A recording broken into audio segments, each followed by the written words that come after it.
상청은 작가입니다. 뭐 자비를 드렸기는 하지만 책을 한 권 내기도 했고요. 그리고 그 이후로도 활자화되지는 않았지만 글을 계속 쓰고 있는 사람이죠. 오늘은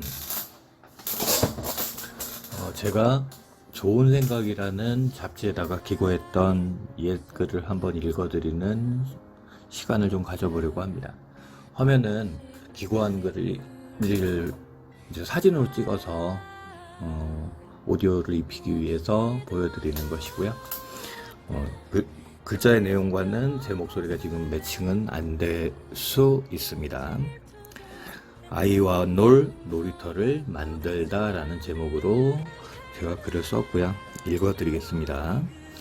아들에게서 작년부터 그늘을 보이더군요. 알고 보니 사회성이 떨어지는 우리 아들이 같은 반 친구들에게서 받는 무시와 따돌림에 속상해하며 위축되어 가고 있었던 거였어요. 많이 속상했습니다. 차라리 내가 받는 멸시와 조롱이었다면 참았겠지만 내 새끼가 받는다고 생각하니 그 고통은 참아내기가 쉽지 않았답니다. 그러나 화를 내는 아이 엄마를 말리며 방법을 찾아보았어요. 딱히 해결할 방법은 떠오르지 않아 우리는 많이 고민했습니다. 그러다 들은 저의 생각이 공을 하나 사자였습니다. 그리고 그 공을 들고 아들 녀석과 비슷한 또래 애들이 놀고 있는 놀이터로 가서 아이들과 한참을 놀아보았습니다. 여러 명 같이 놀던 아이들은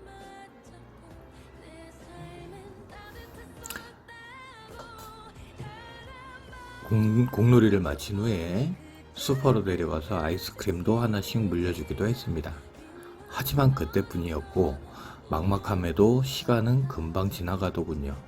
그러다 아이를 데리러 간 도움반에서 활기차게 웃는 아들의 모습을 보게 되었을 때 저는 그래, 비장의 친구들하고 문제는 뒤로 미루고 지금도 지나가는 이 시간 저렇게 즐겁게 보내도록 만들면 되지 않을까라는 생각을 했습니다.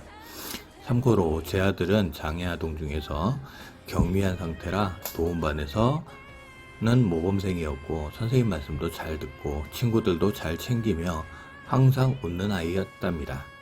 그런 아이를 있는 모습 그대로 받아들이지 않고 어찌 보면 조숙한 아이들과 비교하는 저 자신이 참 바보로 느껴지기도 했죠.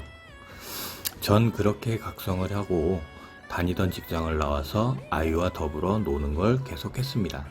생계도 중요했지만 아들과 제겐 지금뿐인 이 시간이 더욱 중요해 그리했었습니다. 언제일지는 몰라도 느린 아들에게도 사춘기가 올 것이고 대면대면한 관계가 될 날도 올 것이라는 생각에 지금이 소중했었답니다. 놀고 자고 또 놀고를 반복하면서 저는 실내 놀이터에 대한 생각을 하게 되었고 발달장애 가족들도 편히 쉴 공간이 생기길 원하게 되었습니다. 그래서 서울시에 도봉산역 광역환승센터라는 건물이 있는데 그 옥상에 건물을 증축하고 그 새로 생긴 공간에 발달장애인의 전용 놀이터를 만들어주세요라는 시민 제안도 해봤죠. 물론 결과야 뻔한 일이었답니다. 그래서 힘들었지만 그래도 저는 뜻을 굽히지 않았답니다. 저처럼 발달장애로 고충받는 가족들이 많으니 언젠가는 생길 것이라 믿어보며 결국엔 일을 저질렀습니다. 요즘 같은 불황 속에서 도봉구 방학동에 실내 놀이터를 오픈해버린 것이 바로 그것입니다. 내 생각을 들은 대부분의 사람들은 절 걱정하고 뜯어말렸지만 제겐 너무도 소중한 아들과의 시간이 걸린 모험이라 감행했던 겁니다. 시간이 흘러가면서 어떤 결과를 가져올지는 그때 가서 생각하렵니다. 지금은 지금밖에 활용할 수 없는 시간이 후회 없도록 놀고 다른 가족들도 맘 편히 놀게 하는 아이들에게 좋은 장소가 될 것이라는 걸 알아주길 기다리려 합니다. 이상입니다. 7월 18일 정규방송 시작하도록 하겠습니다. 오늘은 예정대로 제가 지금 이어오고 있는 시리즈 발굴의 중간 정리 2부를 시작하도록 하겠습니다. 지난 1부 편에 우리 님들이 관심들이 좀 많으셨나봐요. 댓글들이 많이 왔었고요. 댓글들의 내용 자체도 굉장히 길기도 하고 직접적인 내용이기도 하고 좀 이렇게 좀 세밀하게 좀 물어보시는 내용들이 있어서 그 내용 가지고 오늘 영상을 제작을 할 거고요. Q&A 방식으로 할 겁니다. 물음을 3개를 주셨다고 생각을 하고 그 내용을 가지고 할 건데, 자, 시작하도록 하겠습니다.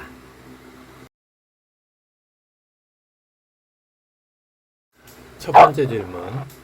건물을 지어줄 분이 있다면 그분에게 드릴 월세가 필요합니다. 그걸 매달 마련을 해야 되는데 울림들이 그거를 마련할 수 있을까요?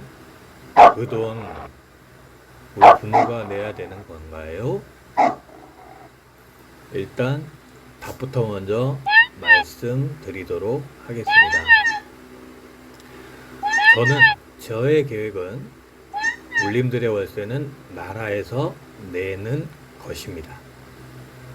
설명은 뒤에 이어질 것이고요. 두 번째 질문으로 넘어가도록 하겠습니다. 두 번째 질문. 모여있을 울림님들의 수익을 만들 방법이 뭐죠? 예, 우리 님들이 만약에 모여있게 된다면 당연히 수익을 만들어야겠죠. 그리고 그것이 할 일이기도 합니다. 근데 만들 방법은 분명히 있습니다. 근데 저에게는 아직 없답니다. 자세한 내용은 세 번째 퀘스천까지 듣고서 이따가 한꺼번에 하겠습니다. 세 번째 문제로 넘어가도록 하겠습니다. 울림들이 모이게 되면 30명이라는 숫자가 있는데 그 30명이 작은 숫자는 아니죠. 그렇다면 그 인원들을 관리할 수 있는 관리 인원들은 어떻게 구성이 되나요?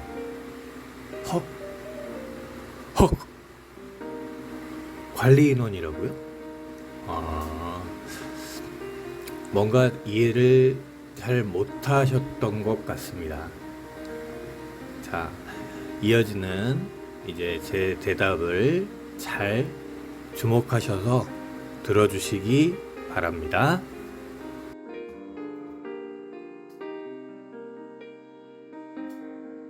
저 상청이 기획하고 지금 설명드리고 있는 맨투맨 하우스는 상청이 하고자 하는 장애 사업 중 하나입니다.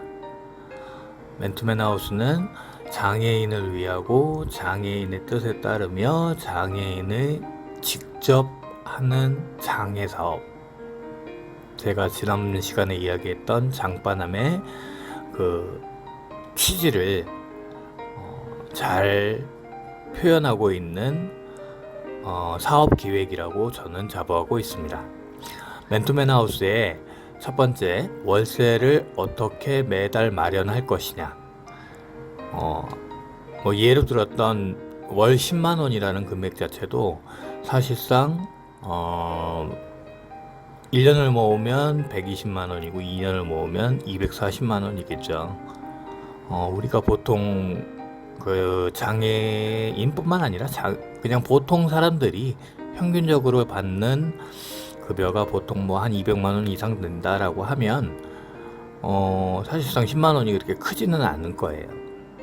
그런데 울림들 중에서 직업을 가질 수 없는 그런 분들도 들어올 수 있어야 한다고 저는 봐요.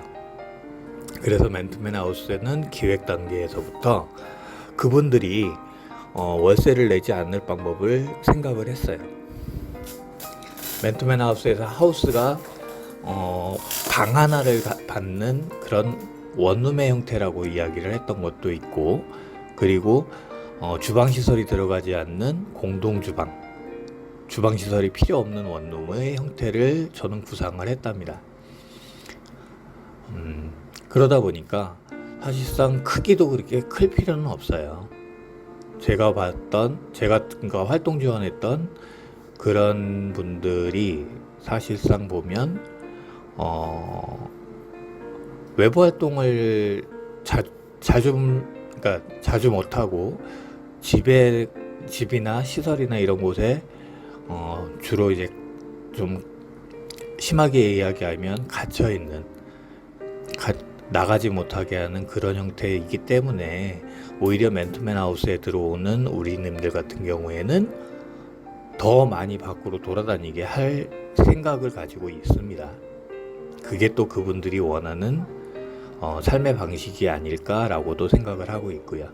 그렇기 때문에 혼자서 생활을 하고 주로 잠을 자는 용도로만 하우스는 존재해야 한다고 저는 봐서 최소 공간만 남기고 건물을 지으려고 생각을 해요. 그러니까 남기고가 아니고 최소 공간을 활용해서 건물을 지으려고 한다는 이야기입니다. 그러다 보니 당연히 월세는 싸질 수밖에 없는 거고요.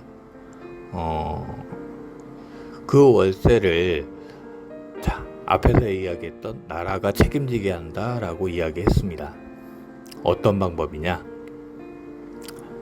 맨투맨 하우스에 지금 제가 이 영상을 보시고 계시는 그러니까 우리 무사님들 뿐만 아니라 많은 장애 부모님들이 장애인 자녀들을 같이, 그러니까 주민등록상 같은 주민등록에 두고 계시거나 아니면 성년이 돼서 30살이 넘었다 그러면 독립을 시켜서, 분가를 시켜서 있으신 경우도 있을 거예요. 그러다 보면 우리님들, 즉 장애인분들이 근로능력이 없는 경우가 있죠.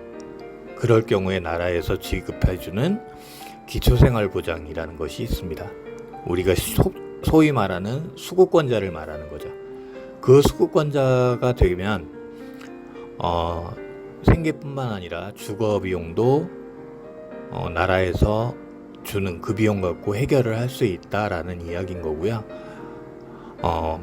나중에 이 발굴편이 끝나면 제가 분립편을 이제 만들게 될 텐데, 그 분립의 그 가장 핵심적인 요인이 장애 부모와 장애인 당사자가 그러니까 나눠서 따로 독립된 생활을 할 수 있게끔 하는 그런 설명이 나중에는 들어갈 거예요. 그래서 하우스에는 장애인 당사자만 들어오게 됩니다. 장애인 당사자는 기초생활수급자로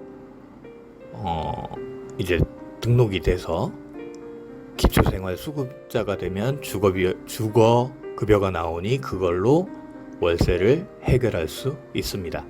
만약에 지금은 현재 기초생활수급법에 점점 부양의무자 기준이 폐지가 되어 가고 있는 중이긴 하지만 아직은 거기에 혜택을 못 보시는 분이라면 그렇게 된다라면 어쩔 수 없이 부모님이 그 월세는 부담을 해주셔야 될 것 같습니다.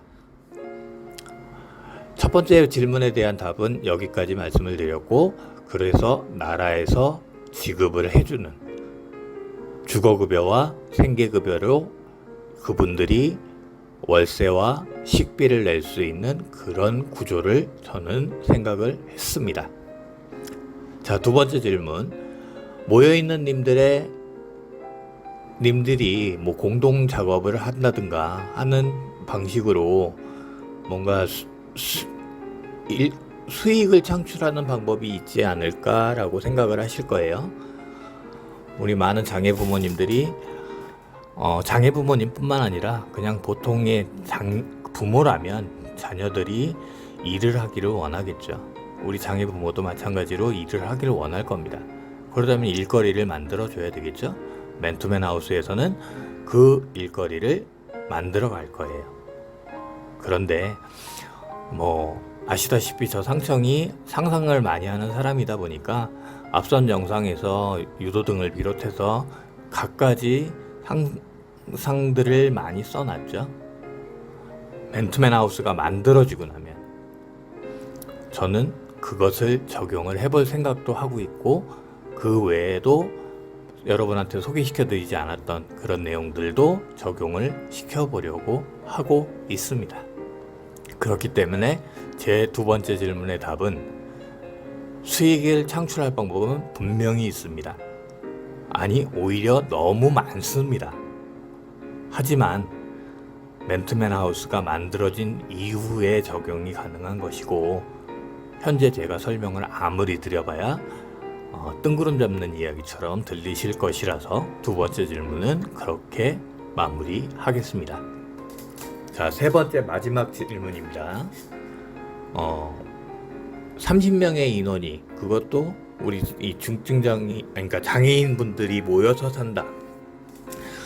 스티브하고 제가 이 맨투맨 하우스 이야기를 했을 때 스티브가 제가 이 맨투맨 하우스를 막 설명을 하다 보니까 한마디로 정리를 해주더라고요. 뭐라고 정리를 해줬냐면 장애인들이 사는 장애인 연립이네요 라고 이야기를 하더라고요. 장애인 원룸이라는 이야기를 하더라고요. 저는 장애인이라는 말을 꺼내기가 어려워갖고 열심히 둘러서 설명을 했는데, 스티브 같은 경우에는 인지도 있으신 분이라서 그냥 본인 스스로 그냥 장애인이라는 이야기를 서슴없이 이야기를 했었고, 그런 분들이 모여 사는 원룸이니까 장애인 원룸 아니냐 이렇게 이야기를 했던 것 같습니다. 그래서 사실상 맨투맨 하우스라는 이렇게 어려운 이름 말고 그냥 장애인 원룸이라고 하면 어떨까라고 생각도 했는데, 뭐 어쨌거나 이게 제가 쉽게 말해서 건물 하나만 지으려고 하는 게 아니고 롤모델을 만들려고 하다 보면 아무래도 이제 뭐 제가 돌아다니면서 이야기를 많이 하게 될 것도 같고, 그럴 때 그냥 듣기 좋게 맨투맨 하우스라는 이름을 쓰는 것이 오히려 더 나을 수도 있겠다 싶어서 맨투맨 하우스를 계속 사용하고 있는 중이랍니다. 그런데 좀 전에 말씀드린 새로운 모델이라고 말씀을 드렸어요. 저는 건물 하나를 짓는 게 아니라 새로운 모델을 만들고 싶다라는 것이고, 이 새로운 모델은 시설이 아니랍니다. 자, 아까 질문에 어떤 질문이 있었냐면, 우리가 30명이 사람이 모여 있으면 거기에 관리하는 사람이 필요할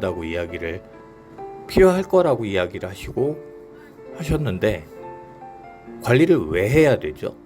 그리고 30명의 인원 편성에서도 보면 제가 지난 방송에 말씀드렸지만 15대 15라고 했어요. 장애인분들 15분과 그분들을 1대1로 그러니까 마킹을 해주실 수 있는, 그러니까 대인 수비가 되겠죠. 그러다 보니까 맨투맨이라는 말을 썼다라고 했어요. 15명의 활동 지원사가 같이 입주를 한다라고 이야기를 했습니다. 즉 30명 중에 15명만 장애인이라는 이야기고요. 15명은 오히려 그 장애인들의 바우처를 이용해서 그분들을 이렇게, 그러니까 활동 지원하는 활동 지원사가 들어가는 거예요. 한 명당 한 명이라는 이야기죠. 그런데 왜 관리하는 인원이 필요하고 사회복지사가 필요하고 프로그램, 물론 나중에 건물이 지어지고 사람이 모여 있는 상태라면 그 안에 프로그램 만들어서 그 프로그램실도 운영을 할 생각이에요. 하지만 그건 나중 이야기고 일단은 맨투맨 하우스에는 관리 인원이 필요 없습니다. 맨투맨 하우스는 맨투맨 하우스일 뿐이지 맨투맨 시설이 아니라는 거예요. 맨투맨 하우스 시설이 아니라 그분들이 그냥 거주하는 집이라는 이야기입니다. 우리 아파트에 관리하는 그 관리실 직원이야 있을 수 있겠죠. 월급 받고 있는 그 관리실 직원. 근데 각각의 집을 에 사는 사람들을 관리하는 사람이 필요한가요? 사회복지사가 필요한가요? 그런 거는 사회복지사가 읍사무소나 저희는 여기 읍단이니까 읍사무소에서 사람이 나와가지고 사회복지 관련 업무를 해주게끔 하면 되는 거지 우리 맨투맨 하우스 자체에서 관리 인원을 둘 필요는 없다라는 이야기죠. 이해가 되셨나요? 저는 수용을 위한 시설이 아니라 그분들이 안심하고 자기들이 그냥 일단은 가족들과 같이 있는 것이 좋기는 하지만 가족들과 있을 때 문제들이 많이 발생이 되기 때문에 가족들하고 분리를 해서 그분들이 별도로 개별적인 사람으로서 그냥 거주할 수 있는 집과 그 밑에 같이 이제 밥 해주는 그 식사를 해줄 수 있는 그 공동 식당을 만드는 맨투맨 하우스를 만드는 거지. 분명히 말씀드리겠습니다. 저는 시설을 만드는 건 아닙니다. 그렇기 때문에 관리 인원은 필요 없습니다.